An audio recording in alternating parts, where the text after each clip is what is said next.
Hello everyone, आप लोगों का स्वागत है मेरे एक और वीडियो में। आज का जो टॉपिक होने वाला है वो विज्ञान के अति महत्वपूर्ण प्रश्न का सेट नंबर 10 आ चुका है।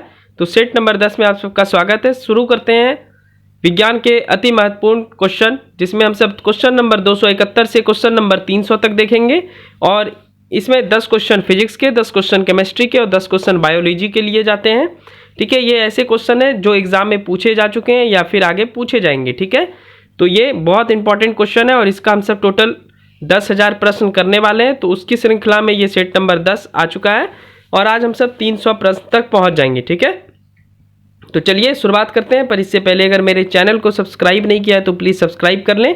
वीडियो अच्छी लगेगी तो लाइक कर लेंगे। ठीक है, तो चलिए शुरुआत करते हैं। 271 है, फैदोमीटर का उपयोग किसे मापने के लिए किया जाता है? तो आंसर होगा समुद्र की गहराई। समुद्र की गहराई मापने के लिए फैदोमीटर का यूज होता है।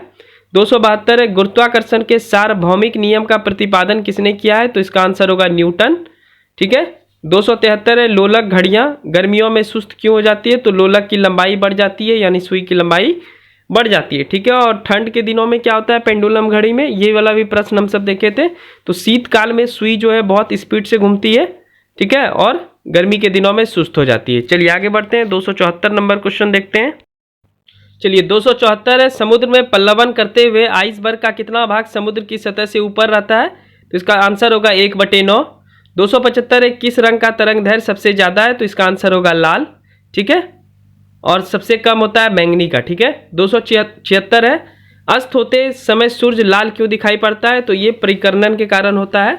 ठीक है, ये क्वेश्चन तो बहुत बार आ चुका है। परिकर्णन जैसे अपवर्तन, परावर्तन, ठीक है, परिकिरणन, इन सब से क्वेश्चन आते ही रहता है। ये प्रकाश चैप्टर से रिलेटेड है। चलिए आगे बढ़ते हैं 277 में। चलिए आगे 277 आने वाला है। आंतों के रोगों के निदान में किस किरणों का उपयोग किया जाता है? तो इसका आंसर होगा एक्स किरण। ठीक है, उसके बाद है 278, दूर संचार के लिए प्रयुक्त तरंगे कौन सी है? तो माइक्रोवेव। 279 है, मनुष्य की सर्वता, ठीक है, श्रवता की सीमा क्या है? सर्वता मतलब ये होता है कि मनुष्य की सुनने की क्षमता कितनी है। ठीक है, तो सीमा कितनी है? तो हम सब 20 हर्ट्ज से लेकर के 20,000 हर्ट्ज तक सुन सकते हैं। ठीक है, और 20,000 हर्ट्ज से ज़्यादा कुत्ते को सूंघने की शक्ति होती है। ठीक है, इसलिए आप कभी कभी देखते होंगे डॉगी जो है अपने आप भू करते रहता है। इसका कारण यही है, ठीक है, कि उसे ज़्यादा आवाज़ सुनाई पड़ जाता है जो हम सबको आवाज़ सुनाई नहीं पड़ता है। ठीक है, आगे बढ़ते हैं। चलिए 280 नंबर देखते हैं हम सब। घरेलू विद्युत तार स्थापना मूलतः समांतर संबंधन में होता है। उसके बाद 281 से लेकर के 290 तक हमारे केमिस्ट्री के प्रश्न होते हैं। तो चलिए शुरुआत करते हैं। 281 है, किस पदार्थ में कैल्शियम विद्यमान है? तो इसका आंसर होगा जिप्सम।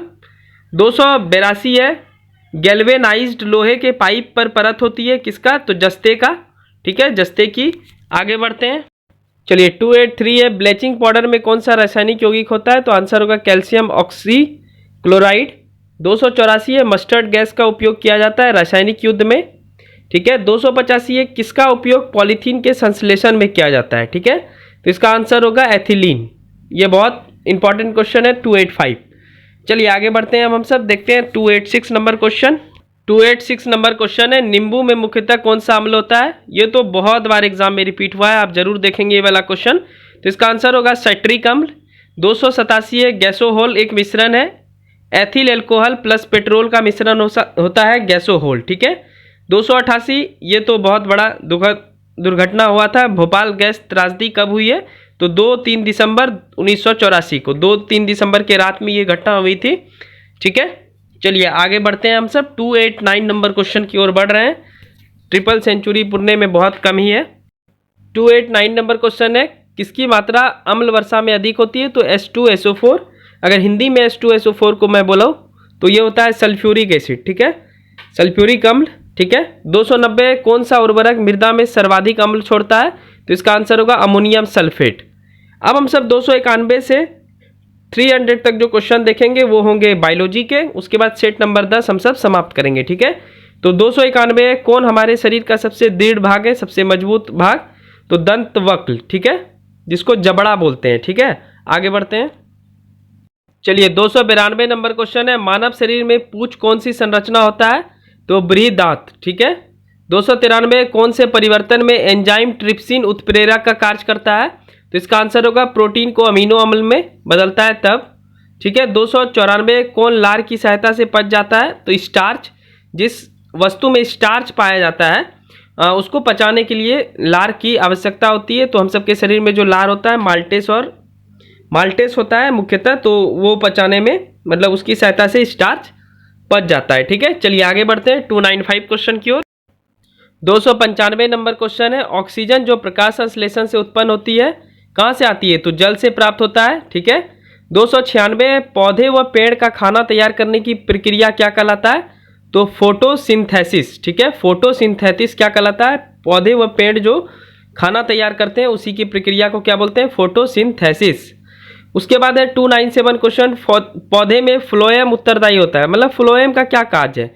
तो आहार वहन करने के लिए इंपॉर्टेंट है फ्लोएम। ठीक है, पौधे में जो फ्लोएम का काम है वो आहार यानी खाना पीना खाद वगैरह वो वहन करता है फ्लोएम के जरिए। चलिए आगे बढ़ते हैं, 3 क्वेश्चन देखेंगे फिर वीडियो का अंत करेंगे। ओके, आखिरी 3 प्रश्न आ चुके हैं आपके स्क्रीन के ऊपर। 298 पौधे में पानी पहुंचाता है, पाई पहुंचाता जाता है, पाई नहीं कुछ होगा, पौधे में पानी पहुंचाया जाता है किसके द्वारा? तो जाइलम के द्वारा। ठीक है, उसको सही कर लेंगे। 299 कौन सा पादप हार्मोन है? तो साइटोकाइनिन पादप हार्मोन है। और 300वां क्वेश्चन है, लिटमस अम्ल क्षार सूचक होता है लाइकेन का। ठीक है, तो ये था हमारा सेट नंबर 10 विज्ञान के अति महत्वपूर्ण प्रश्न का श्रृंखला का सेट नंबर 10 समाप्त होता है। हम सब मात्र 10 दिन के अंदर में टोटल मिला के 300 प्रश्न ऐसे कर लिए विज्ञान के जो कि बहुत इंपॉर्टेंट है एग्जाम के अनुसार।